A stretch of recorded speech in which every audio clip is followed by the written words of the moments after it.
pain times 6 years does not mean the X-ray should be static. This is the Radiologic Technologist podcast for RadTech by RadTech. Thanks for listening.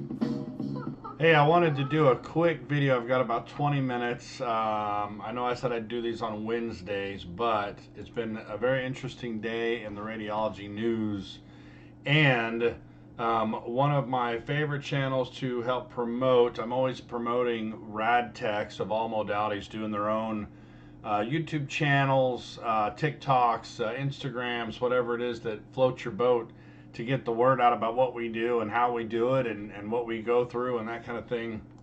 Sydney is one of my favorite YouTubers, and Sydney disappeared for about 8 months. And of course we were wondering what all was going on, but pretty much knew it was just hectic when you're in X-ray school and things start to get a little rough out there. And sure enough, when she came back in here with the Where I've Been for the past 8 months video, what she shared is that school is hard. And on top of that, she lost a loved one. And on top of that, she's planning a wedding. And then if you can see in the little, well, it's cuts off, but you can see in her little thumbnail there, she picked up a puppy. And so I wanted to jump on and talk a little bit about work-life balance because it segues into so much of what's going on right now in the world of radiology, in healthcare.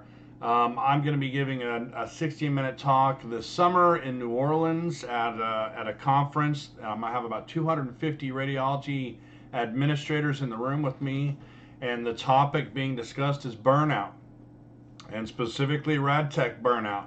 And it's my opportunity to help these administrators understand what's going on the front line and why it's occurring and ways to turn it around and bring back more work-life balance. And I'm going to do that with a post that I wrote, and I've shared it here before, but there's a post called RadTech Burnout. Again, there's my website if you've never been there, theradiologictechnologist.com. I have a nice search box here that you can just plug in your topic, whatever you're interested in, plug it in and look it up. And I've got this burnout article was actually picked up by Google when I first wrote it, and it was posted right underneath their search results in a lot of cases, and it got a lot of hits when I first put it out there, and it continues to be a popular topic because healthcare is imploding. And if you paid attention about a week and a half ago to the ThedaCare versus Ascension lawsuit, where some techs got fed up with low pay and poor work-life balance, and they went to the competitor. The boss that wasn't paying enough tried to sue the hospital that was acquiring them and prevent them from taking 7 out of 11 of their IR team, which they failed in court to block that. But this article about burnout, I list 13 different ways that techs can get burned out, and then I give 2 different ways to turn that around. And Sydney's video is all about how difficult it has been for her, and she also points out that she felt some guilt in her life about not being there for her viewers. And that's something I want to put out there to everyone who's interested in a channel. I encourage channels for the sharing of your experience, but don't let it become a burden on you to the point where it stresses you out, because you're already stressed out enough. So try to remember that. Sydney shared that she felt like she wasn't doing her due diligence, putting content out for her viewers. And while I can appreciate that as a YouTuber myself, you're not always going to have content unless, I've been in this long enough to, I know I have unlimited content in the world of radiology. It just depends on what I want to talk about.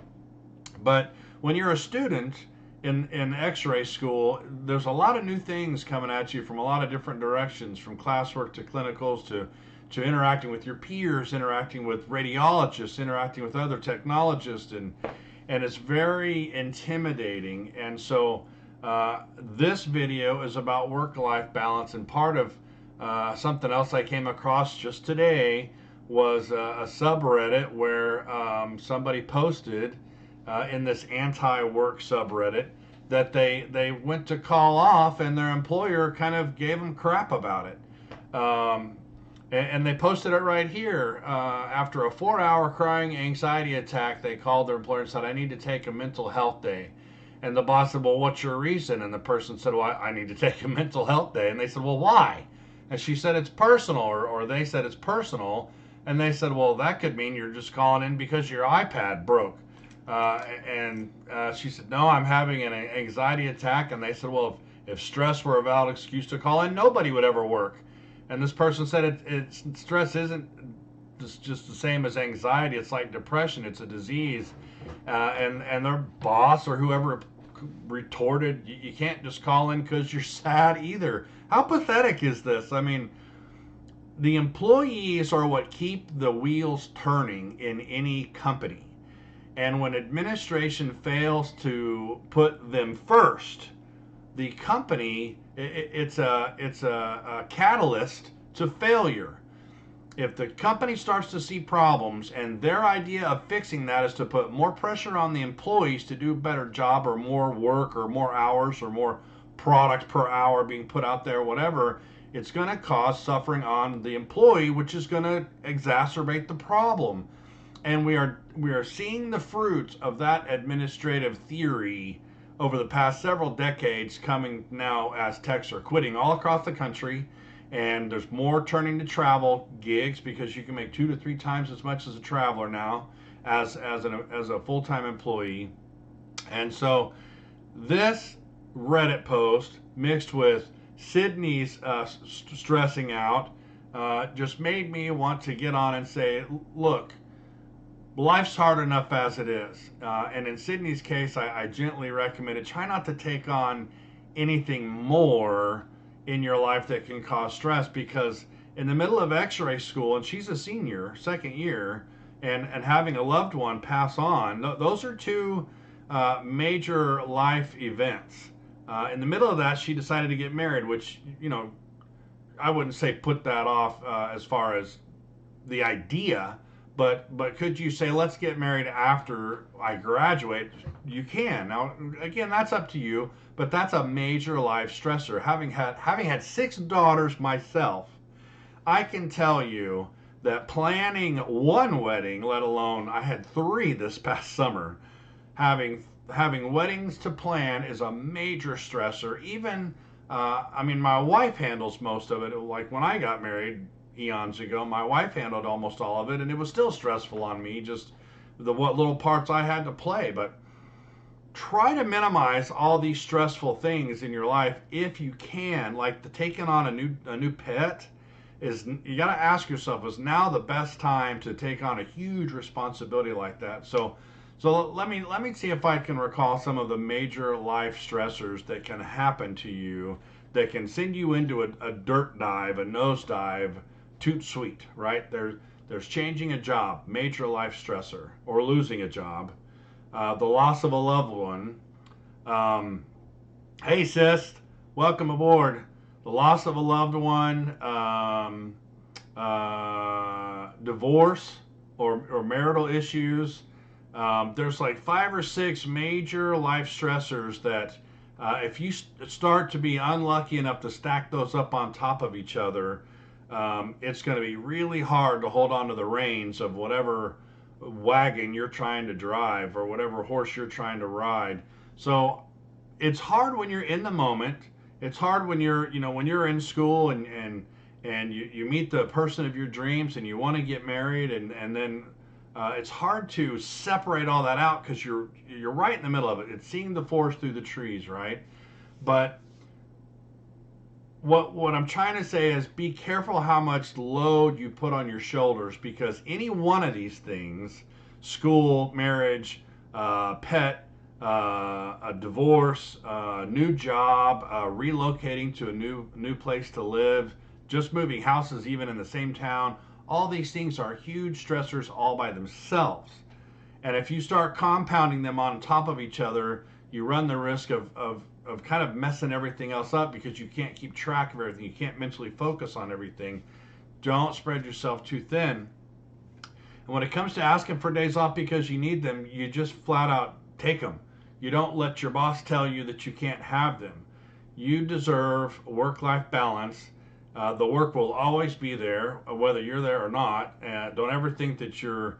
I've made that mistake where thinking, why I do so much. I do X-ray, CT, ultrasound, MRI. They'll never be able to get rid of me.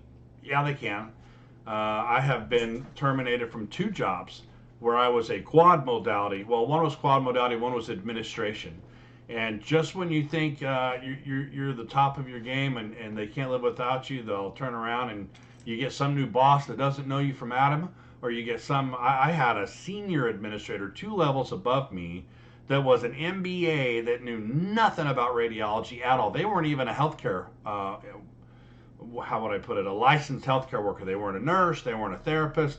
They were just an MBA that was brought in to run a company and knew nothing about radiology. And here I am trying to explain why we need certain equipment, why we need to follow certain protocols. They didn't understand any of it. And I ended up losing my job over it. So be careful what you do, be careful the load you take on, but always recognize that you need a work-life balance that fits you.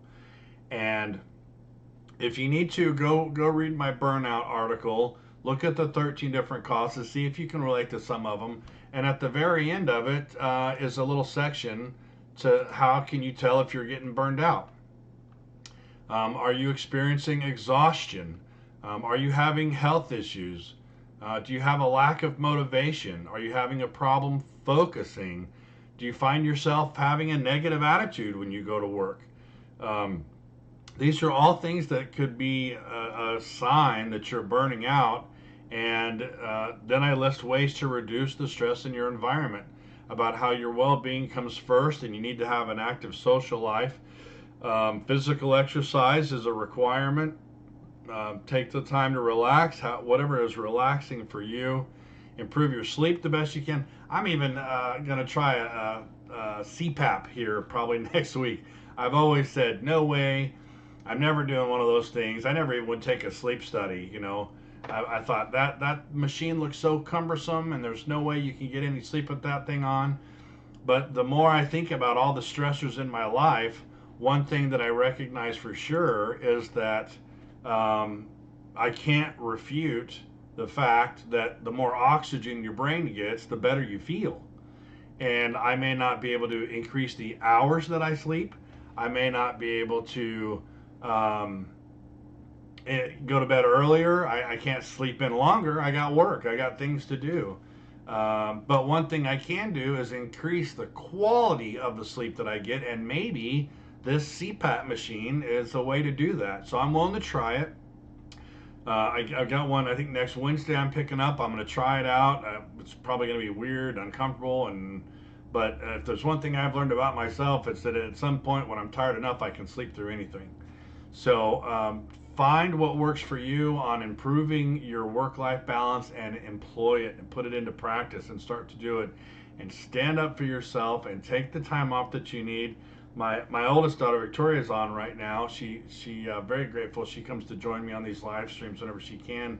She's in healthcare as well, and she's just like me. She burns the candle at both ends too much, working too many hours because for one we like the patient care, but for two we like the paycheck size. And there comes a time when your body says, "All right, it's time for a break."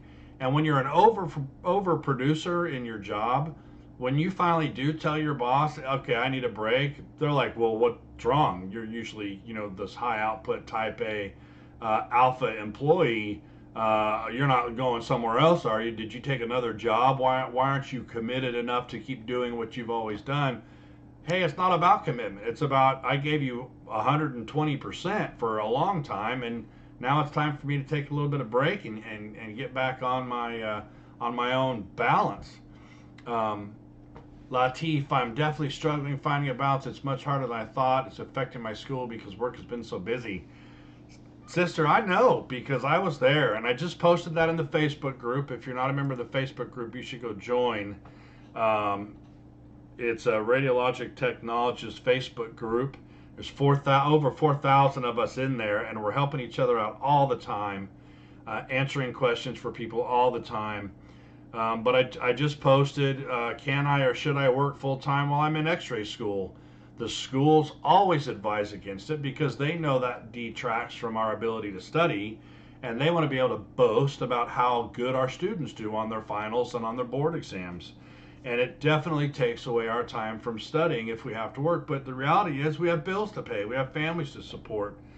And so I posted that, and I linked to an article that I wrote about, can you work while you go to school?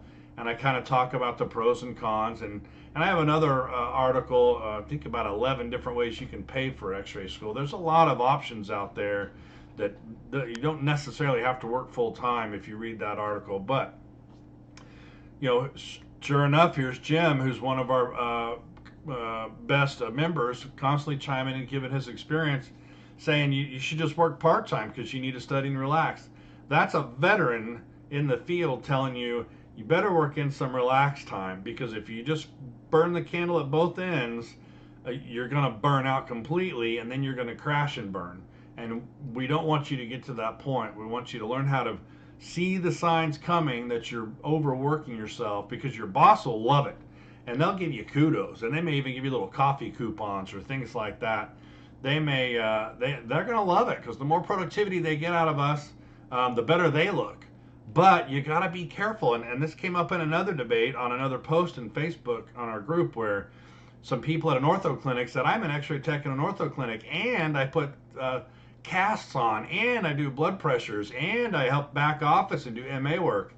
And I chimed in and I said, that's great. And yes, it makes us feel like we're well-rounded and we're learning more and we have more connection with the patient. But people like Jim and Ann Raybon on there are just telling you guys, after 20, 30 years of doing this stuff, it's going to catch up to you, and you're going to need to find your own balance of providing the skill set that you went to school for, and knowing when to say that's my limit. That's as much as I can do, because these employers will keep adding more and more workload to you until you draw that line in the sand, until you put up that wall and say, okay, easy there, you're killing me. And then they'll go, okay, well, let's just leave it as it is for now for a while, and then they'll wait to see if they can bump you a little bit more, because that's the pressure administration's getting, is do more with less. That's been the mantra forever. Do more with less. Get more exams done with less employees. Extend the hours so you can get more exams done, but don't hire any more employees. I was once told to open an entire imaging center and do it without hiring any new employees. And I had every modality except nuke med in there. So senior administrators, they're numbers people. Find me a CEO of a hospital who was a rad tech, and I'll show you a person that gets it. But we don't ever get that high, because we make it to about VP and we realize what's going on, and we're like, this is ridiculous. We're out of here. I made it to system level administration, and the amount of BS and worthless meetings were just appalling. So anyway, Ann said, I did it for the first semester. Grades were horrible, so I quit. I do not know how anyone can do it. But sometimes we have to, right? Sometimes we have to work because we have bills to pay. I see Adrian chimed in. My dad passed away 2 weeks prior to starting physics prerequisites. COVID learning this online. It was bad. I passed the class barely. As I wait for program decisions, I'm working on me. I felt so bad for you guys when COVID was hitting. I was in this little town in northern Idaho called St. Mary's, and COVID hit, and I got quarantined just because I left town for the weekend to see my family. And for two weeks, I was sitting there watching all these students online talking about how they're trying to learn this stuff on their own. I couldn't learn physics in a class with 3 teachers. I don't know how you can learn it on your own. So I remember reaching out. There's this skeleton on Amazon I'm a big proponent on called Crazy Bones. It's like $50. It's less than $50, and it's totally posable, movable. I recommended it for doing your practice on your positioning. But stuff like physics, you have to be taught that stuff. It's really hard to self-teach physics. It's like chemistry, self-teaching chemistry or statistics. Anyway, it's really hard, and back to what I said in the beginning, there's some things you can control and some things you can't. You can't control when a loved one passes. And sometimes you can't control when you have to move to a new location, but you can control Buying a new car, which puts more financial burden on you, or taking on a new pet. I've got a 1-year-old standard poodle here that we brought in to our family last Christmas, not last month, but a year ago. And there's a lot involved, a lot of caretaking, and we're about to take our first family vacation since acquiring the dog, and then we're like, oh wait, who's going to watch our dog for a week while we're gone? And so I just wanted to do a quick video about work-life balance and stress how important it is that you figure out what you got to figure out what it is for you. Nobody can tell you, but one of the things I've shared with people and even my children over the years is make a list of the things that make you happy, the things that, and that's the real trick, is recognizing something that makes you happy and being thoughtful enough to write it down somewhere, capture it in your phone. But I keep a list of movies that make me smile. I keep a list of songs that make me happy. I keep a short list of people that when I talk to them in person, they just glow. They just make you feel better. I don't know what it is. Some people just do that. And I keep these lists of things and going for walks in certain beautiful places with waterfalls and things like that. Keep a list of these triggers that relax you or relieve you or bring you joy or make you smile, and keep them handy. Keep them in your wallet, on your phone, wherever you need them, so that when you recognize that you're headed downhill because of a major life stressor, pull that list out. And I don't care if you see the list of songs, you're like, I don't really care for those. Just start playing them, because one of them might trigger a happy memory from your childhood or from some event, and something will make you smile. That movie, I love Groundhog Day. I think that's a hilarious movie. It's about a guy that gets the chance to relive a day over and over and over again until he does it perfectly. Who wouldn't like to have that opportunity? So watch yourselves, especially you students, and you text too out there, but watch yourselves and how much work you're being given. And people like this poor person on Reddit who tried to call off, and the boss was giving him a hard time about calling off. I mean, you want to hear the funny thing right now is I know people that are hoping to get COVID so they can have time off from work, because that's the only way they can get time off. And it's not that they want it because they want to be sick. They want it because that's the only, and some employers aren't even recognizing that now. They're saying, well, if you have COVID but you're asymptomatic, you still got to come to work. What? So it's really up to you as the student and the technologist to know your limits and when to use them, and stop feeling guilty about taking time off for yourself. My wife, an Xray tech, I don't want to take a day off, then that means my coworkers will have to cover my work. Yeah, well, you can't burn the candle at both ends, especially when you're sick and you need to take time off to recover. That's when you especially need to stay home. Go take a hot bath. Go for a hike. Do something that's good for your body. Go get a massage. I'm a big proponent of a 60-minute massage. It ain't cheap, but man, do you feel better at the end of that deal? If I could combine, my perfect day is like waking up with a massage, sitting in a hot tub, hiking through a waterfall country, maybe going kayaking by some waterfalls, having a nice lunch by a spring, hanging out with people that I like to hang out with. Just doesn't get any better than that, in my opinion. But again, we have to work. We have bills to pay. So Latif says it's hard because of bills. I asked my job, which is at a hospital, to give me less hours. They told me they'd think about it. That was days ago. Yeah, they're never going to do that. The only way to work that out, and I'm glad you brought that up, if you're a full-time employee and you want to move to a part-time job, you're going to have to wait till that part-time job opens up, and then you're going to have to tell your boss you want to apply for that job, and they may give you a hard time about that because they want you working full-time. But here's what you tell them. What I like about part-time employees as a radiology administrator is I don't have to give you a full 40 hours. So when things are slow, when it's Memorial Day weekend or maybe summer's slow at my hospital or whatever, I'm not bound by contract to give you 40 hours a week. I just give you whatever your contract, whether it's a 0.5 or whatever your hours are. But if I need you, then I can ask you to work more, and hopefully you do. And if I have enough PRNs or part-timers, then I got enough people to choose from, then I can fulfill that need. That's really the perfect balance for a department, is a few full-timers, because you're always going to need somebody there, but then everybody else a 0.9 or a 0.8, so that you only have to give them 30 hours a week, and then they can have the other 10 off or come in and work if we're busy. But you're going to have to, no, you can't, from a radiology administrator perspective, I can't just say you're 40 hours a week, I'll change you to 30 hours a week, because that 10 hours you're no longer working, I will lose out of my budget. And I've already had to fight for that, because there are times when you have to fight to increase your budget to pay staff with, and you have to fight administration for that, senior administration, your CFO. And once you get that approved, you don't want to go backwards. So if you have a budget approved for 5 full-time techs and you let 2 people go to part-time, if you give up those hours, you don't get them back. You'd have to fight for those all over again as an administrator. So, and that's part of our job as administrators, is understanding what that balance is. How many full-time do we need? How many part-time do we need? How many PRNs do we need? And that's a constant struggle. But if you're in an established place, you should be able to figure out what your ebbs and flows are. But I just wanted to jump on and say, make sure you take care of yourself. Sydney's stressing out. A lot of us are stressing out. You got COVID hitting us. You got Omicron, and who knows what the newest 18th variant's going to be.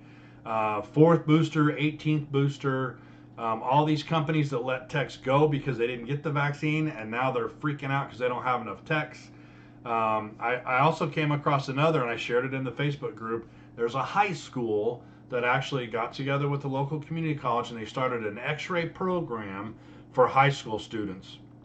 And there was a time when we would have said, ew, no, they're not prepared, they're not ready, that's not a good idea. But I've got two daughters that started college classes while they were in high school. This is the same thing. So these boys you see on the screen are part of this new program where they can start taking college classes in high school that go towards a radiology degree, and they'll come out as adults and get their license. And now we've got more people to fill these positions, because we have to start being careful. If we don't start filling these voids with bodies, the vendors are going to start trying to figure out how to automate more of the processes and potentially take away job opportunities from us. So let's figure out how to get more students, more people who want to be students in the world of radiology into the programs. And I'll just go from there. I got to run. I got to get to another appointment. I wish the best out there to Adrian and Latif.